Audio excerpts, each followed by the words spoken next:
evening, everyone. Welcome, welcome, welcome to our concert in the Quad. We're right here in the middle of the Creative Quad.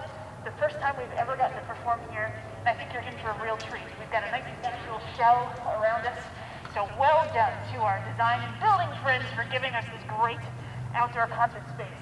My name is Gretchen Renshaw James, and I'm proud to serve as the conductor of the Hendrix College Wind Ensemble, and I'm so thrilled that you can join us today for what is the first live and in-person wind ensemble concert since March of 2020. And that right there, along with this beautiful weather, is something to celebrate. So, go band and go live music. It's been a very challenging year, and we are thrilled to be back with you to be able to share this music with you outside and safely. So, without further ado, we will tune. Oh, we're going to let the train pass. That's convenient. We'll let the train pass, we'll tune, and then we'll share our first piece, Nishimura's Sail.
Thank you so much, everyone. We hope you enjoyed the energetic and bubbly piece called Sailing to begin our program this afternoon. You know, one of the silver linings of this pandemic situation has been everyone's seemingly increased comfort with technology, and it's enabled us to do some things that were not necessarily impossible to do before, but we're now more comfortable doing these kinds of things. And so about a month ago, we actually got to have a Zoom session with the composer, Yukiko Nishimura, who herself is originally from Japan, but spent a number of years studying music here in the United States, and is actually now living again in the United States, which is good, because a 2-hour time difference is a lot easier to arrange than 14. So we're very glad to be able to connect with her, learn more about her musical journey, and how she's melded the influences that she's had from her upbringing in Japan with the training that she's received in the United States. And so we look forward to being able to continue with more opportunities like this in the future, to connect and get to talk directly with the people who, remember, started with a blank page, and then out comes something like that. It's pretty incredible if you think about what composers do. So now we're going to move on to a very special piece on our program called Song of Hope. This piece, written by British composer Peter Meakin, is dedicated to a trumpet player named Ryan Anthony, who passed away in June of 2020. Ryan Anthony was an incredible person and a top-notch trumpet player. He played and toured with the Canadian Brass and was also the principal trumpet of the Dallas Symphony Orchestra. For 8 years, Ryan battled multiple myeloma, which is a rare and incurable blood and bone marrow cancer. But he fought through it. And in those 8 years, he participated in numerous clinical trials with the hope not only of searching for a cure for himself, but also for providing research and valuable knowledge and information so that those who came after him, who were fighting the same terrible disease, might have just a little bit better chance at beating it. And so he went so far as to schedule his treatments in between rehearsals of the Dallas Symphony. He has pictures of him hooked up to the chemo infusion machines with his trumpet still practicing, because he was that dedicated to continuing his life as a musician, despite what this multiple myeloma had brought on his life. And while he did all of this, he started an organization called Cancer Blows, which is a charity that raises awareness and money in particular for the research of blood cancers, which includes multiple myeloma. I never met Ryan, but his story is inspirational and provided a sense of a source of hope for me and my own family, as my own father was diagnosed about a year ago with a rare type of lymphoma, and in his case it essentially is a form of brain cancer. Now, he's very lucky to have survived, but he's still fighting. It's not over yet. And in fact, he's currently on a form of chemo treatment that was originally developed to treat multiple myeloma. And although we'll never really know for sure, there is a chance that Ryan Anthony participated in one of those trials that is now helping my own father to continue surviving and beating this lymphoma. So this piece is meant to inspire, as its title suggests, hope.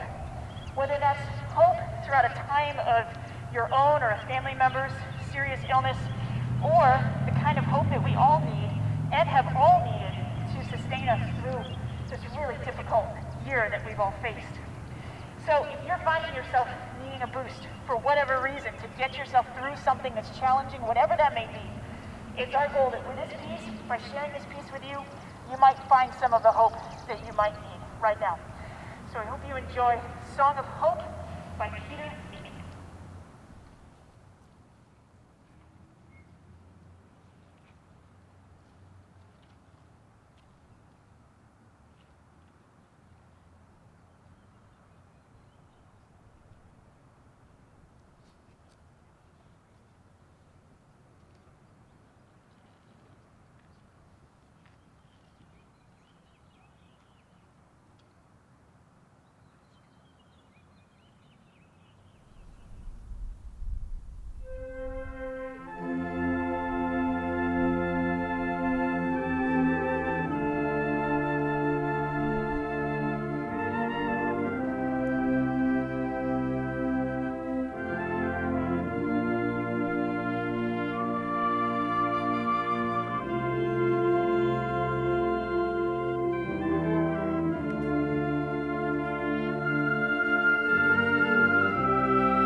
different piece, a very fun piece by Texas-based composer Ryan George. And I think the best way to describe this piece to you is just simply to read what he has to say about it. So let me just read to you the program notes that Ryan George offers about Cafe 512. So here are his words. As I was beginning to brainstorm ideas for this piece, I stumbled across the title of a piece by famed Argentinian tango composer Astor Piazzolla called Cafe 1930. I found the title intriguing, and in wanting to write a piece that tipped the hat heavily towards a specific style, the mood and intensity found within tango seemed to be the right fit.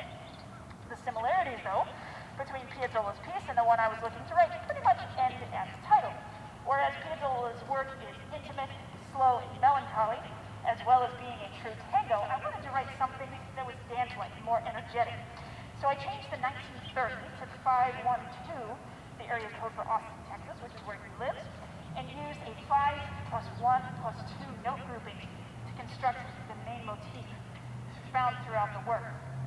And so, totally different flavor, totally different kind of energy in this piece, and we have had a chance to work with one of our student pianists here at Hendrix, so I want you all to say hi to Kavi Moni, all the way back there in the back. Thanks so much, Kavi, for joining us. So, we hope you enjoy now Cafe 512 by Ryan George.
which is made up of our four percussionists, Sam, Keen, Salmon, Kennedy Valley, and Maxime Van Houten. So you'll notice them making their way up here. They're going to set up over here in this area so they can play a really fun piece called Floor Play by Alex Stopa.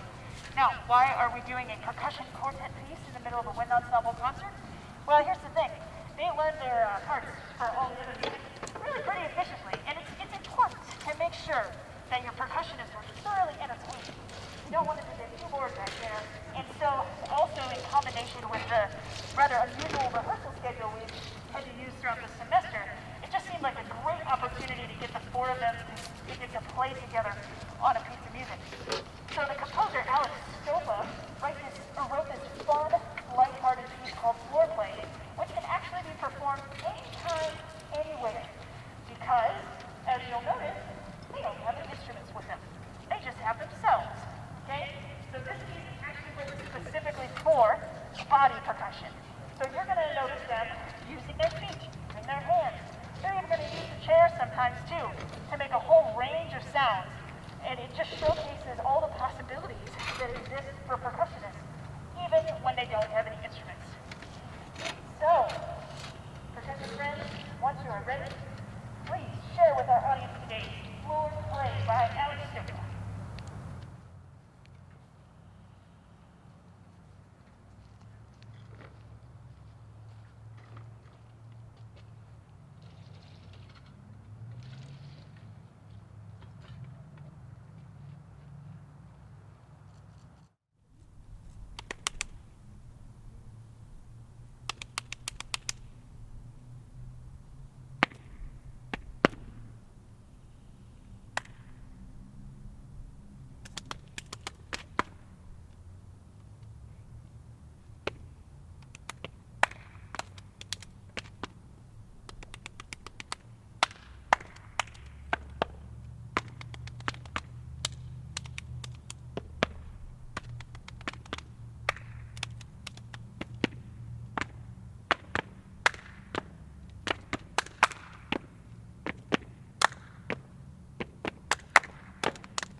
possibilities.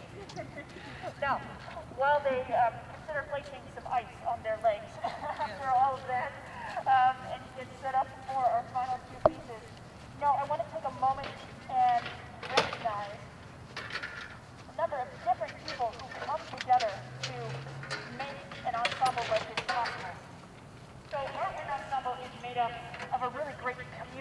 folks. And I'm going to kind of recognize different groups within the wind ensemble. And I'll ask y'all to just give away when it's your turn.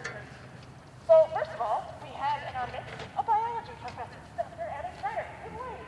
Yeah.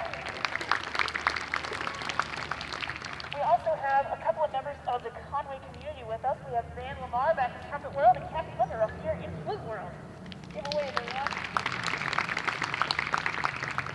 We are also fortunate to continue this semester our long-standing tradition of collaborating with UCA, University of Central Arkansas Music Department. And we have a couple of guest student musicians from there, Sam Rivas and Kyle Lefton back in the tuba section. Thanks for joining us, y'all. We also have, I don't know if you can see her over here, we have a virtual student in wind ensemble this semester. Andrea Ortega has been joining us on Zoom throughout the entire semester, and she's even here with us today. Hi, Andrea. And then we also have a really fascinating combination of what folks are studying in the ensemble. So, of course, we do have some music majors and music minors. So music majors and minors, give a wave. Yeah, okay. Yay, music majors and music minors. But then we also have people who are studying all kinds of things other than music. So go ahead and give a wave if you're majoring in something other than music. See how many there are? So all this to say that it really takes a village to put together the Hendrix Wind Ensemble. And it's a community of great folks who come from all different kinds of backgrounds, but we're brought together by our shared enjoyment of making music together. Now, one of the unfortunate things we have to go through at the end of every year is we have to say goodbye to our seniors who are going to be graduating and moving on to other things. And so I always like to take this time to recognize our seniors who are playing their last performance with us today. So I'm going to say a few words about each of our seniors. I'm going to ask each senior to stand as I'm speaking about them, but I'll ask that we hold our applause until we've recognized all the seniors, when I'll have them all stand back up together and we can hoot and holler and make a big deal out of celebrating their soon-to-be accomplishment of graduating from Hendrix College. So, without further ado, in alphabetical order by last name, Joe Coker, would you please stand up? Joe Coker is, obviously in our trombone section, he is a physics major with a minor in religious studies. He's been in the wind ensemble for all 8 of his semesters at Hendrix, in addition to spending a number of semesters in the choir as well. And next year, he's going to be attending graduate school to get a Master of Science in Mechanical Engineering. And also, on a personal note, he is going to be getting married in September to Olivia Clark. Thanks very much, Joe. Our next senior is right up here in the front row, Danielle Dilday, who plays both flute and piccolo in the wind ensemble. She is majoring in biochemistry and molecular biology. She has been in the wind ensemble for all 8 of her semesters here at Hendrix. And next year is going to be taking a gap year and then going on into medical school. Thanks, Danielle. Next, in trumpet world, we have Aaron Lombardi. Aaron is also a physics major with a minor in math because he likes spending lots of time with numbers and also letters, I'm guessing. He's also been in the wind ensemble all 8 semesters. And he says if all goes according to plan, he'll be attending Washington University next year as part of their dual degree program with Hendrix, currently planning to do 3 years there for a master's in aerospace engineering. Thanks, Aaron. Next, in the back row, we've got Kayla Miller playing euphonium in the wind ensemble for all 8 of their semesters here at Hendrix. Michaela is majoring in both English literary studies as well as Spanish, and next year they will be taking a gap year to work/catch their breath before going to grad school. Thank you, Mac. Next we have Kennedy. Where did Kennedy disappear to? Ah, there's Kennedy. Kennedy is in our percussion section, of course, and is majoring, actually doing an interdisciplinary major, a combination of music and study of the mind. And Kennedy has been in wind ensemble for actually 9 semesters now. And next year they are planning to take a gap year, spend time with family, explore options going forward. So thanks, Kennedy. And last but not least, also from our percussion section, we've got Maxime Van Hout, who is completing major in business and economics.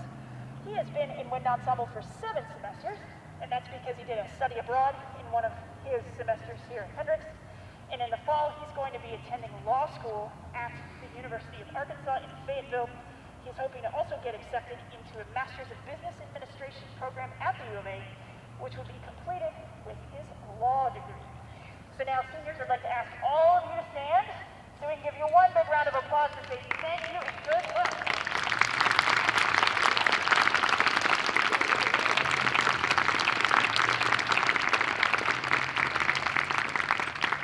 All right, thank you so much, seniors.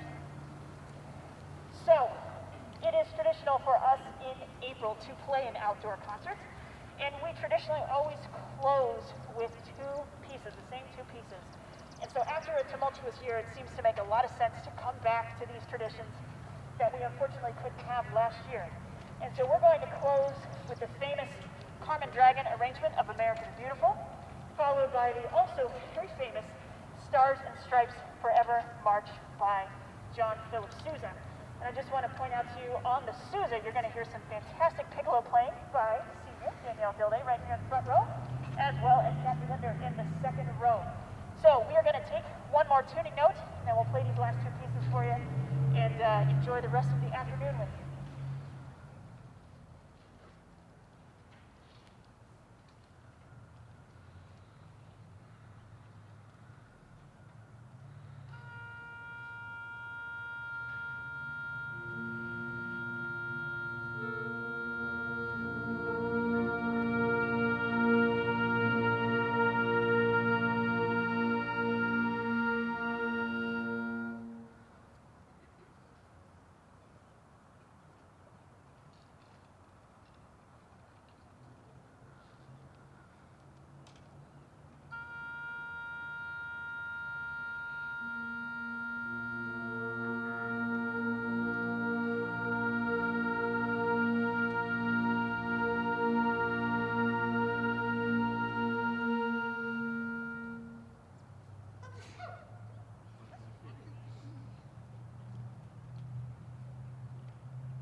nice to meet you. We did